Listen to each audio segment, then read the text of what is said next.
Прегреан кабел на дефибрилатор е причината за пожарот во модуларната болница во Тетово. Прегревањето предизвикало палење во приклучната кутија од продолжниот кабел, на кој биле вклучени и полнаш за мобилен телефон и уште еден апарат. Ова го покажува форензичкиот извештај на одделот за криминалистичко-технички испитувања и вештачења при МВР, што е доставен до основното јавно обвинителство во Тетово.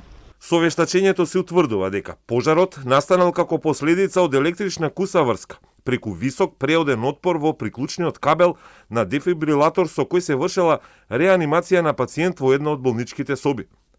По воочена појава на пламен, присутниот медицински персонал презел обид за гаснење, но настанало бурно ширење на пожарот по целиот објект, простирајќи се покровните панели кон ниските предели на панелните ѕидови и болничкиот инвентар.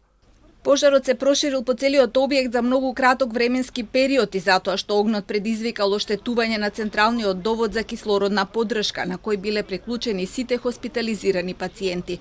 Дополнително и самиот воздух бил заситен со зголемено процентуално присуство на кислород во целиот болнички простор. Форензичарите утврдили пропуст поради кој огнот се ширел со голема брзина, а тоа е дека во поткровниот простор на објектот не постојат прегради помеѓу модулите, просториите и кон ходникот што би го успориле пренесувањето на огнот.